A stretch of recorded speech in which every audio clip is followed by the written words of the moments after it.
नमस्कार, मैं चिन्मय खड़के भारत मौसम विज्ञान विभाग की ओर से आपका स्वागत करता हूं इस मौसम की परिचर्चा में। यहां हम बात करेंगे पिछले हफ्ते पाए गए मौसम की और अगले 2 हफ्तों में मौसम के अनुमान की। अगर पिछले हफ्ते की हम वेदर सिस्टम्स देखें तो ज़्यादातर वेदर सिस्टम्स ये दक्षिण इलाके में पाई गई। एक ट्रफ इन ईस्टर्लीज पाया गया ओवर सदर्न पेनिनसुला और उसके साथ एक साइक्लोनिक सर्कुलेशन कोमोरिन के रीजन में मिला है ऑन 8 नवंबर और एक लो प्रेशर एरिया यानी कि कम दबाव का क्षेत्र मध्य पूर्व अरब सागर में बना हुआ है। अगर हम देखें तो इसके चलते ज़्यादातर जो रेनफॉल हुई है वो दक्षिण भारत के इलाकों में ही मिली है हमें। जो वेस्टर्न डिस्टर्बेंस यानी कि पश्चिमी विक्षोभ जो भारत के पूर्व इलाके से पास हुआ है उसकी वजह से जो रेनफॉल हुई थी वो बहुत भारी वर्षा नहीं मिली थी, वो लाइट रेनफॉल ही मिली थी। लेकिन जो सदर्न स्टेट्स है वहाँ पे विगरस एक्टिविटी के कारण हमें ज़्यादातर दिन यानी कि जैसे तमिलनाडु और केरला यहाँ हमें 7 दिन भारी से अति भारी वर्षा मिली थी। बाकी हिस्सों में भी देश के दक्षिण भाग के बाकी हिस्सों में भी जैसे कि आंध्र प्रदेश और कर्नाटका और तेलंगाना यहाँ पे भी हमें भारी वर्षा प्राप्त हुई थी पिछले हफ्ते के कुछ दिनों में।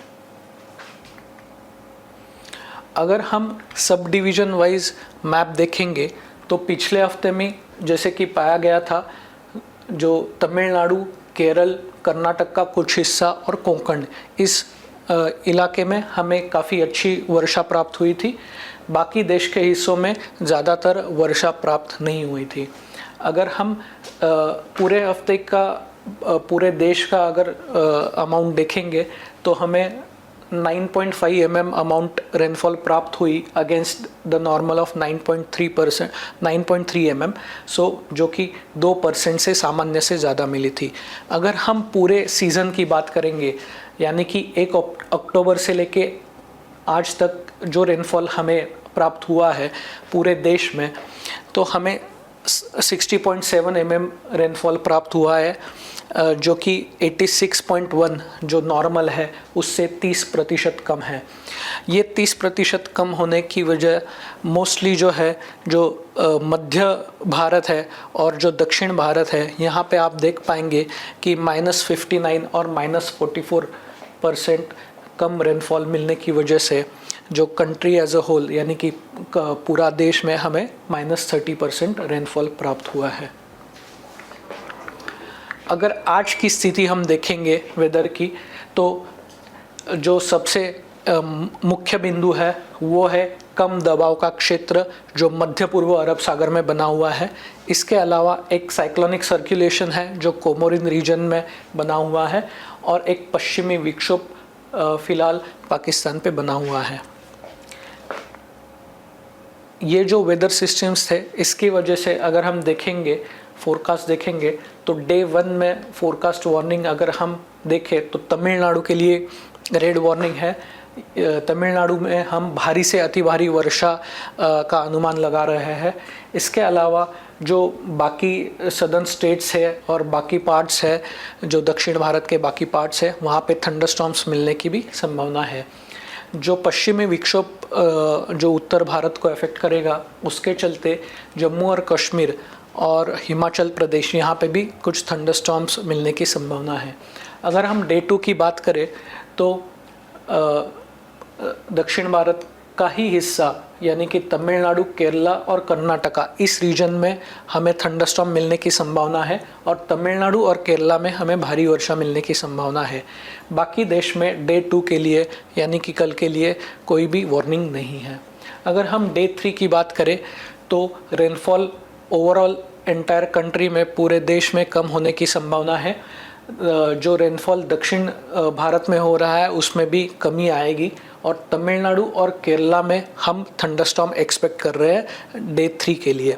अगर हम डे 4 और डे 5 यानी कि 12 तारीख और 13 नवंबर का अगर अनुमान देखेंगे तो पूरे देश के लिए कोई भी वेदर वार्निंग हमारी तरफ से नहीं दी गई है। अगर हम अगले 2 हफ्ते की बात करें तो जैसे कि जो एक मध्य पूर्व अरब सागर में जो एक कम दबाव का क्षेत्र बना हुआ है और एक कोमोरिन रीजन में साइक्लोनिक सर्कुलेशन बना हुआ है, उसके चलते नॉर्थ ईस्ट मानसून जो है, जो कि भारत के दक्षिणी हिस्से को रेनफॉल देता है, वो काफ़ी एक्टिव रहेगा पहले 2 दिन में, यानी कि 9 और 10 नवंबर को। और जो पश्चिमी विक्षोभ हम एक्सपेक्ट कर रहे हैं वो जम्मू एंड कश्मीर यानी कि हिमालय के पश्चिमी क्षेत्रों को पहले 2 दिन में अफेक्ट करेगा। अगर हम दूसरे हफ्ते की बात करें तो दूसरे हफ्ते में एक ईस्टर्ली वेव हम एक्सपेक्ट कर रहे हैं जो अफेक्ट करेगी सदर्न पेनिनसुला को। इस ईस्टर्ली वेव के चलते केरला और तमिलनाडु के कुछ हिस्से में हम भारी से अति भारी वर्षा की उम्मीद कर रहे हैं। अगर हम टेम्परेचर तापमान, न्यूनतम तापमान के बारे में बात करेंगे तो हम 2 दिन के बाद 2 से 4 डिग्री फॉल एक्सपेक्ट कर रहे हैं, यानी कि न्यूनतम तापमान में 2 से 4 डिग्री की कमी आएगी उत्तर भारत में। और अगर वीक 2 की बात करेंगे तो जो तापमान रहेंगे वो वेस्टर्न हिमालयन रीजन में, उत्तर पूर्व भारत में और सदर्न पेनिनसुला में न्यूनतम तापमान जो रहेंगे वो अब नॉर्मल से ज़्यादा रहेंगे या तो नॉर्मल के आसपास ही, सामान्य के आसपास मिलेंगे। अगर मिनिमम टेम्परेचर डिपार्चर की हम बात करते हैं तो वो जो है वो सामान्य से 1 से 3 डिग्री सेंटीग्रेड कम पाए जाएंगे over rest of the country, यानी कि बाकी देश के रीजन में। अगर हम साइक्लोजेनेसिस की बात करते हैं तो पहले हफ्ते में हम कोई भी साइक्लोजेनेसिस की प्रोबेबिलिटी एक्सपेक्ट नहीं कर रहे हैं। हालांकि जो दूसरा हफ्ता है उसके पहले कुछ दिनों में हम जो बंगाल की खाड़ी है उसके इस इलाके में हम डिप्रेशन की, दैट इज साइक्लोजेनेसिस की प्रोबेबिलिटी, मॉडरेट प्रोबेबिलिटी एक्सपेक्ट कर रहे हैं।